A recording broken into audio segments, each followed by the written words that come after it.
जब हम कुछ गलत करते हैं तो क्या भगवान हमें दंड देते हैं? यदि आज कोई व्यक्ति चोरी कर रहा है तो चोरी करने की उसकी क्रिया दृश्यमान कर्म है। इस कर्म का फल इस जीवन काल में ही मिल जाएगा, उसे बदनामी और सजा दी जाएगी। लेकिन यह भगवान नहीं है जो उसे सजा देते हैं। भगवान कभी किसी को कोई सजा नहीं देते, न ही वह किसी को इनाम देते हैं। हमें जो दंड या पुरस्कार मिलता है वह सब हमारे अपने कर्मों का परिणाम होता है, और यह परिणाम हमें कुदरत देती है। इस जगत का न्याय निश्चेतन चेतन जड़ है।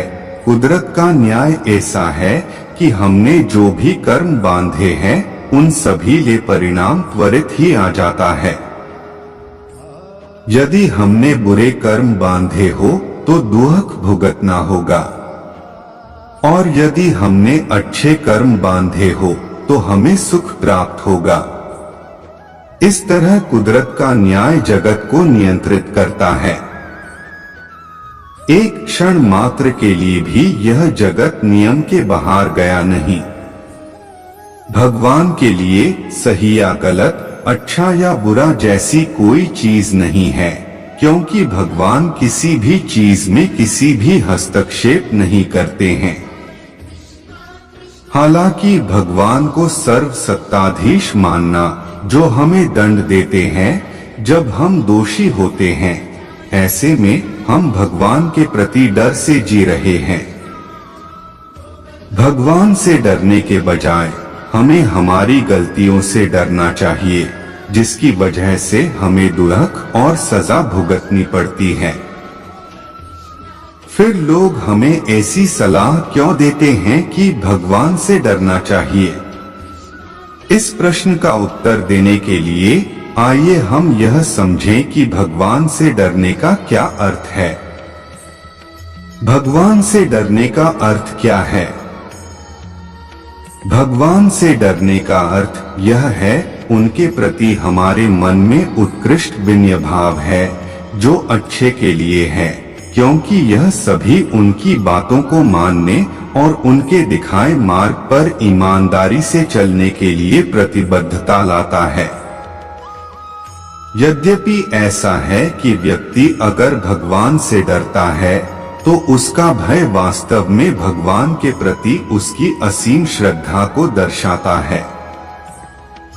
यह दर्शाता है कि उनकी इच्छा भगवान की इच्छा के अनुसार जीवन जीने की है, न कि उनके स्वयं की सोच और समझ के अनुसार।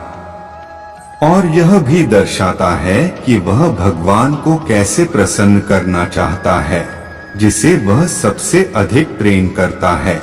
इसलिए किसी भी तरह से खुद अपराध न हो, इस बात का उन्हें डर है।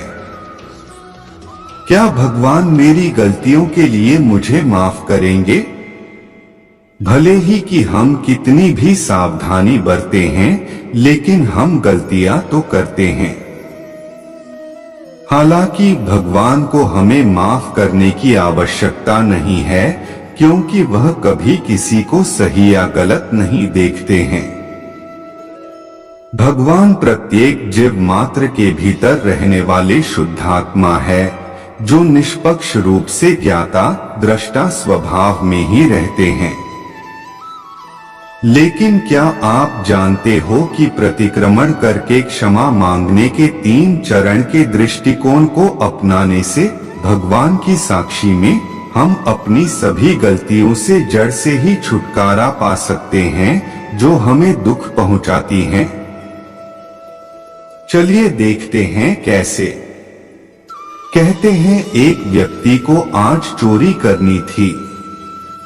अब यदि वह शुद्ध इरादे से भगवान के सामने अपनी गलती का बचाव या नहीं छिपाता है, अपनी गलती का दिल से स्वीकार करता है कि हे भगवान, मैं स्वीकार करता हूं कि मैंने चोरी की है, और खेद के साथ क्षमा मांगते हुए करता है कि हे भगवान, मैं माफी मांगता हूँ। ईमानदारी से भगवान से शक्ति मांगते हैं कि वह अपनी गलती को कभी न दोहराए। प्रत्याख्यान करता है कि हे भगवान, कृपया मुझे फिर से चोरी न करने की शक्ति प्रदान करें। ऐसा करने पर उनकी पुरानी राय जो थी कि चोरी करने में कुछ भी गलत नहीं है, उसमें परिवर्तन होना शुरू होता है। चोरी करना गलत है।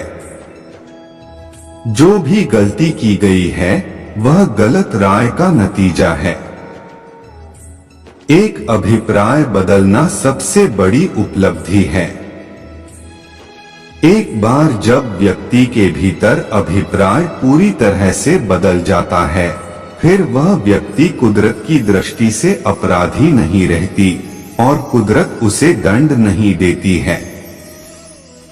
प्रतिक्रमण हमारे पाप कर्म के मूल में से नष्ट करने में मदद करता है, जिसके परिणाम स्वरूप हमसे यह गलती हो जाती है। जब जड़ें ही मूल से निकल जाती है तो इसका अर्थ यह है कि हम फिर से ऐसी गलती नहीं करेंगे।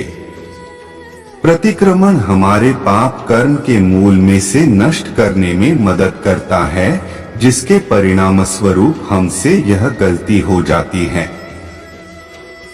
जब जड़ें ही मूल से निकल जाती है तो इसका अर्थ यह है कि हम फिर से ऐसी गलती नहीं करेंगे। दोस्तों, आज के लिए बस इतना ही। मिलते हैं अगले वीडियो में। जय श्री कृष्णा।